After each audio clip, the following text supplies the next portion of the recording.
Factor Francisco presenta La década sagrada, los 10 años del Papa argentino. Si preguntan quién soy, qué llevo a dónde voy, soy de Tierra Santa.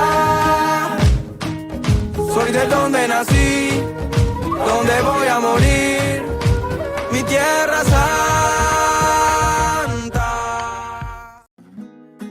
Una pandemia, 2 papas, 3 encíclicas, 4 sínodos, 5 exhortaciones apostólicas, 10 abrazos maradonianos, 17 frases intraducibles al latín, 38 asados en San Pedro, 59 países visitados, 123 nuevos cardenales, 255 partidos de San Lorenzo, 394 audiencias con presidentes, 481 ángelus o ángelus, no sé cómo se pronuncia, y deseos de buen pranzo, que no sé qué quiere decir, 614 tangos, 788 tweets, 911 santos canonizados, 1000 roscas celestiales, una guerra mundial en cuotas y 3652 días de un argentino en el Vaticano.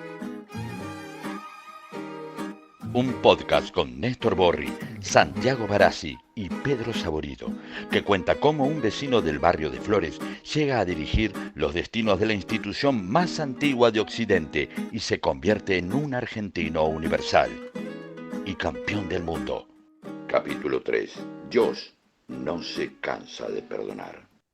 Francisco y la Iglesia a veces pueden estar por arriba de esas grietas, pero a veces son una de las puntas de la grieta o una de las partes, o está de un lado de la grieta. Y entonces, claro, la Iglesia a veces podrá discutir algo y a veces podrá ver que quizás hasta se la lleven puesta, ¿no? Con algo. Y entonces haya cosas que abren otras grietas, ¿no? Que son transgrietas, grietas transgrietas. Por ejemplo, el debate del aborto desde el feminismo, o desde el feminismo, o el feminismo y la Iglesia, o qué ocurre con el feminismo y la Iglesia, ¿no? O con Francisco y el feminismo. Sí, es todo, realmente ¿Me todo un introdujen tema. como el orto? Perdón. No, Me está introdujen perfecto. como el... Para nada, Pedro. Yo creo que lo que es, a ver, uno puede hacer un análisis más de fondo respecto a cuál es la posición de la institución, ¿no? Y la filosofía, y la ética, y la bioética, y los grandes libros o las grandes bibliotecas que tiene escrita la Iglesia sobre este tema, que esa es la posición institucional, y que en ese sentido Francisco, ante todo y sobre todo, es la cabeza de esa institución, y por tanto, ahí hay como un marco, ¿no? Desde donde inevitablemente se para Francisco para intervenir en una discusión más general. La cuestión acá puntualmente, digo, más general en el sentido de que es una discusión sobre la bioética. Y ahí después está la cuestión más histórica y en el momento y en el modo en el cual se da el tema de la discusión del aborto y el movimiento de mujeres en la Argentina, que hay que recordar que comienza a escalar el movimiento de mujeres muy fuerte en la Argentina en torno al Ni Una Menos, ¿no? En 2014, pero sobre todo en 2015, el Ni Una Menos empieza a potenciarse, pero que después la discusión del aborto se da en un momento de máxima tensión entre también Francisco y lo que era el gobierno de Juntos por el Cambio en ese momento. ¿Y por qué? Esto vos recién hablabas, Peter, de las transgrietas, digamos, cuáles son estas agendas que cruzan o desordenan o ordenan de otra forma el debate público. Bueno, y en ese momento es donde ingresó en la Argentina en 2018 esa agenda que, por supuesto, está cargada de una legitimidad muy poderosa de parte del movimiento de mujeres, quizás una de las grandes irrupciones también de este último tiempo, y en torno a la cual inevitablemente se articulan y se exponen y se explicitan posiciones de diferentes tradiciones y que de hecho, por ejemplo, dentro de los bloques generaron también alineamientos diferentes. Entonces, creo que desde ya que inevitablemente iba a generar una tensión entre el vínculo en general, de la sociedad en general, pero sobre todo de los sectores más progresistas de la sociedad, con las posiciones de la Iglesia, cuando en verdad digo, el planteo de la Iglesia era tratar de ordenar con otras prioridades la agenda pública. Bueno, se irrumpió de ese modo como no podía quizás ser de otro modo. A mí se me ocurren dos o tres planos para decir algo sobre esto. Una, me animaría a plantear que la Iglesia Católica en general eh, está bastante más avanzada que Francisco en estos temas. No porque Francisco esté retrasado, sino porque en general las iglesias y la Iglesia Católica en particular acompaña el desarrollo de las sociedades, más allá de cuánto tarda en poner o permitir tales cosas en la doctrina, en la pastoral, en el derecho canónico, ¿no? Bueno, en todos los países de Europa está aprobado el aborto y no hubo una quebrazón, ¿no? Ni una excomunión masiva de nadie. Con esto no estoy justificando ni opinando yo sobre el aborto. No, primero ver eso. Después me parece que es bastante evidente que a la Iglesia Católica en general tiene cuentas pendientes y falta de reflejos y no pocas culpas en su tardanza y a veces en su ser refractaria a el lugar de las mujeres en la sociedad, en la propia Iglesia y más ampliamente también en comprender y ponerse al día respecto a los derechos sexuales y reproductivos. Eso creo que a nadie se le escapa que ahí hay un problema y es un problema de la Iglesia Católica. Después, Francisco es un conservador. No obstante, también vale la pena en este momento poner a consideración qué significa ser conservador en esta etapa destructiva del capitalismo global. Y lo otro que me parece que sería interesante ver, ahí Santiago mencionaba recién la bioética, la cuestión de los tiempos, pero me gustaría que pudiéramos visualizar cómo es el archivo, o los cajoncitos, o los botoncitos, o las luces de colores, cómo tiene agrupado el Vaticano, o la Iglesia Católica, o el cristianismo los temas, ¿no? Porque lo ves como en otro tablero. El tema aborto está en el casillero bioética, también está en el casillero cercano a pena de muerte, a toda una serie de cuestiones, ¿no? Que quizás nosotros no las asociamos en nuestro debate actual, que lleva la fuerza, el vector, las dinámicas, los avances y los tropiezos y lo sinuoso que puede hacer el avance de los derechos de las mujeres en Argentina, en América Latina y en el mundo, ¿no? Y ahí hay algo que me parece que le aporta al feminismo, o a quienes nos preocupa la cuestión de la igualdad entre hombres y mujeres, la educación sexual integral, qué pasa con la cuestión del aborto y el derecho a decidir con los cuerpos de las mujeres, ampliar esa mirada con estos elementos, dar los debates que hay que dar, pero no quedarse en una discusión demasiado elemental. Y una cosa más que me atrevo a apostar, en el futuro se va a hablar de Francisco como el Papa. Respecto al aborto lo pongo entre paréntesis, pero claramente como el Papa que abrió las puertas de la participación de la mujer y de la ampliación de sus derechos dentro y fuera de la Iglesia, y que se hizo cargo de poner en un registro fuerte, de encaminar los próximos 100 años de la Iglesia Católica, de lo que ya estaba dentro, de lo que ya estaba en la sociedad, amigarlo, encauzarlo, articularlo con el magisterio eclesiástico y con la actualización del Evangelio, si lo queremos decir así. Como generó las condiciones. Me permitiría decir, ya que antes hablábamos de Néstor, recordar qué opinaba Cristina del aborto mientras era presidenta, ¿no? Y qué pasó después. Con esto no estoy diciendo qué va a hacer la Iglesia con el aborto, no estoy diciendo eso. Pero sí leer la estructura de cómo se generan condiciones para que haya cambios. ¿Y sabés con qué?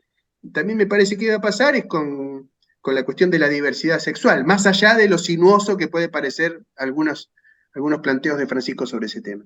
la frase de Francisco sobre la diversidad sexual va a quedar en la historia y es muy estratégica, es ¿quién soy yo para juzgar? Y la otra, más precisa, es no es un delito, que puede parecer muy de mínima, pero si la mirás en la escala global de tiempo y de espacio, no es para nada de mínima. Vos acentuaste mucho la comprensión a la mujer que aborta. En ese aspecto, a los curas siempre le digo que cuando se acerca una persona en esa situación con un cargo de conciencia, porque es dura la huella que deja un aborto en la mujer, que por favor no pregunten mucho y sean misericordiosos, como es Jesús. Lo que dijiste, Jesús recibe a todos después. Uno, por más pecador que sea, por más que lo deje todo el mundo, el Señor no lo deja nunca. Pero el problema del aborto hay que verlo científicamente y con cierta frialdad. Cualquier libro de embriología nos enseña que al mes de la concepción ya está delineado el DNA y están dibujados, entre comillas, todos los órganos. Está ahí. Por lo tanto, no es un montón de células que se juntaron, sino que es una vida humana sistemada. Entonces, la pregunta que hay que hacerse cuando se habla de la moralidad, ¿no? ¿Es lícito eliminar una vida humana para resolver un problema? O, si yo recurro a un médico, ¿es lícito alquilar un sicario para que elimine una vida humana para resolver un problema? Evidentemente que hay situaciones afectivas que te rodean todo y te hacen por ahí psicológicamente invivible por llevar adelante el embarazo, todo eso lo comprendo. Claro, pero existen realidades, existe el aborto. Yo creo que la mujer, cuando toma esa decisión, no es que lo toma a la ligera y dice, bueno, vamos a abortar, no pasa nada, soluciona un problema. No, lo hace con conciencia, está en diálogo con Dios. ¿Qué opina o se imagina usted algún día el puesto de ahí que ocupa usted de una mujer? Porque si bien nosotras participamos, ¿no?, en la iglesia y la sostenemos, pero ¿qué impide que haya una mujer en su puesto si se imagina que alguna vez puede haber una mujer? No, hay un problema teológico, de constitución teológica. En la iglesia están dos líneas constituyentes, como dos principios. Entonces, en el ministerio están los hombres. En la maternalidad, mucho más importante todavía, están las mujeres. La promoción de la mujer va en la línea de su propia vocación de mujer, no en un machismo ministerial, ¿no es cierto? Porque si no, disminuiríamos a la mujer. La mujer tiene su función en la iglesia porque la iglesia es mujer, no es el iglesia, es la iglesia. La iglesia es esposa, es la esposa de Cristo, no es el esposo es Cristo. Y esa es nuestra fe. Creo que a la mujer hay que promoverla. En el Vaticano la vicegobernadora es una mujer. Sí. El comisión económico lo llevan las mujeres. O sea, no sería posible entonces una mujer tampoco sacerdota. No, porque es la línea ministerial. Detrás de tu afán de promoción estás mostrando, no te enojes, ¿No? estás mostrando una adhesión machista, porque te acompleja que la mujer no pueda ser sacerdote. ¿Te das cuenta? Sí, porque ya estamos ocupando todos los espacios, Claro. siendo catequista y demás. Te pero ¿qué acompleja impide? eso cuando no puede ser dogmáticamente y se priva a la mujer de la cosa más rica que tiene. La No, iglesia... mi idea no es privar a la mujer y sacarla de esos espacios, pero sino que espérate. ocupen ambos, igual que los Claro, hombres. entonces le quita la originalidad. Es un punto dogmático serio esto, que no disminuye a la mujer, al contrario, la pone en primer lugar, pero donde tiene que estar. No es mejor ser sacerdote que no serlo. Yo respeto, si alguno tiene otra idea, está bien, es una idea, pero no es la idea verdadera, no es la fe de la iglesia. De la iglesia. Y ojo, no es una disminución, ¿eh? Es muy importante ser mujer en la iglesia. Bueno, una de las potestades del Papa frente a cualquier ser humano que tiene nombres que han sido elegidos por sus padres, hasta que en determinado momento Olivaí se lo quiere cambiar, derechos que se han adquirido, ¿no? Cambiarse el nombre, o que puede ser un artista también. Está la de elegirse el nombre, ¿no? O sea, yo no soy Bergoglio primero, casi deja de ser alguien para convertirse en Francisco, ¿no? Y también en la elección, ¿sí? De un por qué Francisco. ¿Por qué Francisco? ¿Por qué elige Francisco? ¿Por qué Bergoglio se empieza a llamar Francisco? En su propia explicitación, en lo que él dice que creo que el cardenal Holmes, o sea, un cardenal en el cónclave le dijo Francisco por los pobres, ¿no? Y eso es lo que él dice. Ahora, dos cosas más sobre Francisco de Asís, que por otro lado debe ser el santo más conocido y me atrevería a decir también el más querido, no solo de la iglesia, sino de la cultura católica y más allá de eso, porque es bastante universal, ¿no? Es una figura muy fuerte, muy poética, muy que marca el año 1000 y siguientes, digamos. Sí, y también a veces, como la evita del peronismo, ¿no? San Francisco de Asís es valorado por aquellos que cuestionan a la iglesia, precisamente porque San Francisco de Asís cuestionó muchas cosas de la iglesia. Entonces lo toman como alguien al que respetan desde ahí, ¿o no? Francisco de Asís se la pasó discutiendo con el Papa, eso es lo que hay que decir, ¿no? Así que podríamos poner también otra que le regalamos a Netflix, los dos Franciscos, ¿no? El Papa se pone el nombre de un santo que se la pasó discutiendo con el papado en ese momento y que trasciende realmente, ¿no? Es un santo que trasciende lo eclesiástico, abre. Y la otra que digo, y no sé cómo lo ves vos, Santiago, la otra frase de Francisco es reconstruye mi iglesia, ¿no? O sea, el nombre de Francisco es el de una iglesia en ruinas. O sea, aunque se reconstruye en otros términos, con alguna jugada maestra, que en el caso de Francisco de Asís fue enganchar con la pobreza, con la libertad, con la poesía y con la alegría, o se rompía del todo. Entonces hay que leerla también desde ahí, la cuestión del nombre. Sí, y quizás, además de estas cosas de Francisco de Asís, algo lindo para pensar es, por ejemplo, sus dos encíclicas más famosas de Francisco, que son la Laudato Si y la Fratelli Tutti. La Laudato Si, que está pensada más dirigida a la problemática medioambiental, y la Fratelli Tutti, que está pensada sobre todo el diálogo interreligioso, pero sobre la paz mundial, la fraternidad universal. eh, Toman dos frases, Francisco toma dos frases, si se quiere, de San Francisco de Asís. Pero ¿por qué lo digo esto? Porque ambas frases están en italiano romance, digamos, en una lengua romance, una lengua que no es latín, o sea, no una lengua oficial, sino en una lengua popular. Están en italiano, digamos. Y, y que es parte también de esto que comentábamos más al principio, que es, bueno, Francisco, el Papa Francisco recuperando las voces más populares de la iglesia. Y si hay algo que tiene San Francisco así, es una voz de abajo hacia arriba. Y creo que es parte también de lo que él hace.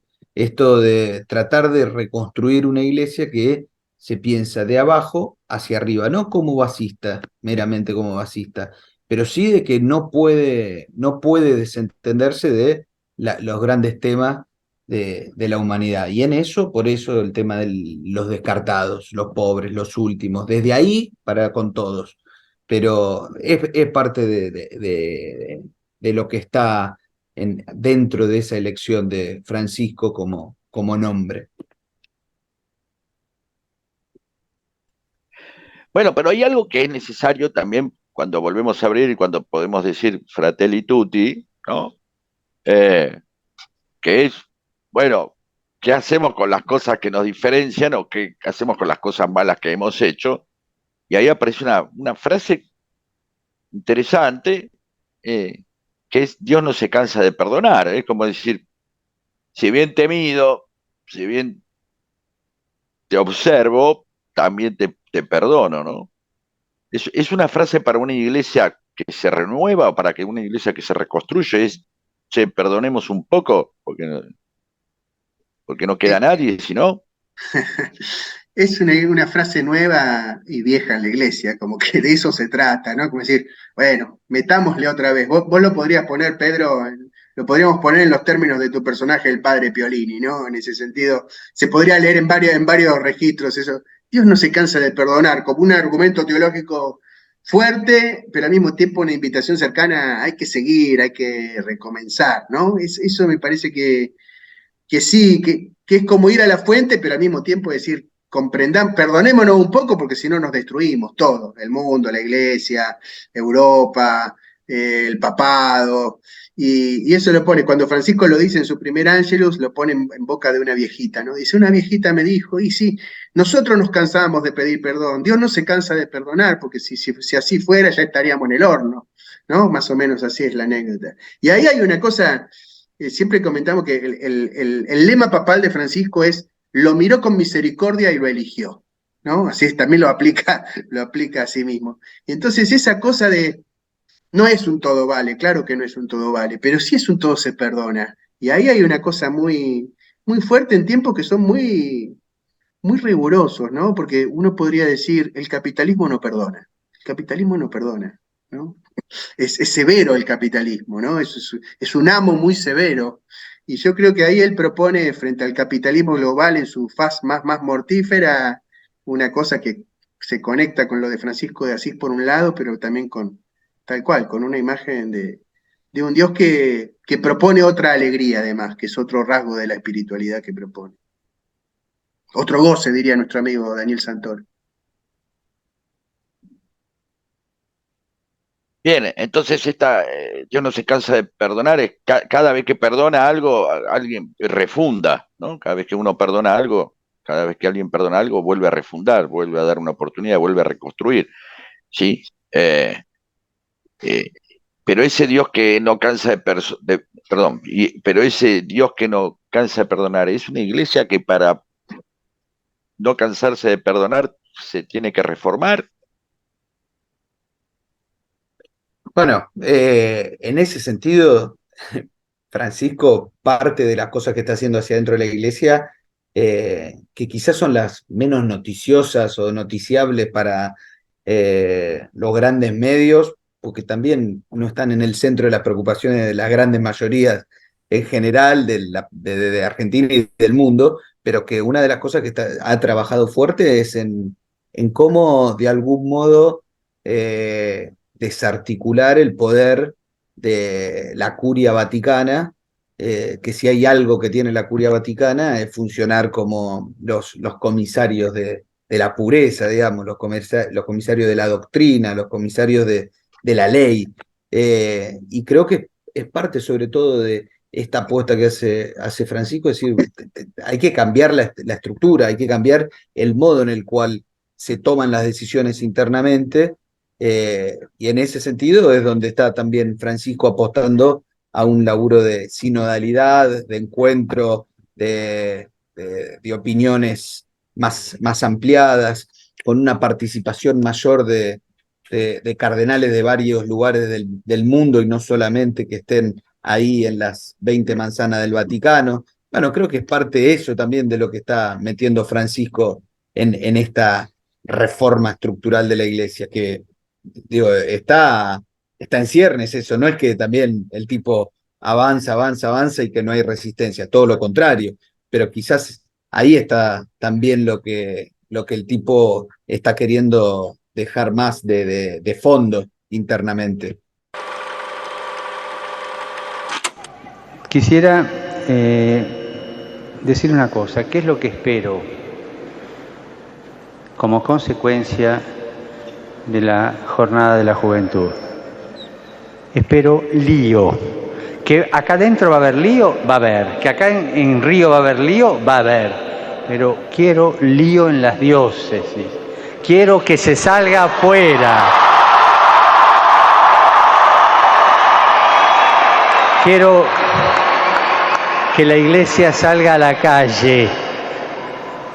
Quiero que nos defendamos de todo lo que sea mundanidad, de lo que sea instalación, de lo que sea comodidad, de lo que sea clericalismo, de lo que sea estar encerrados en nosotros mismos. Las parroquias, los colegios, las instituciones son para salir. Si no salen, se convierten en una ONG. Y la Iglesia no puede ser una ONG. ¿Ah?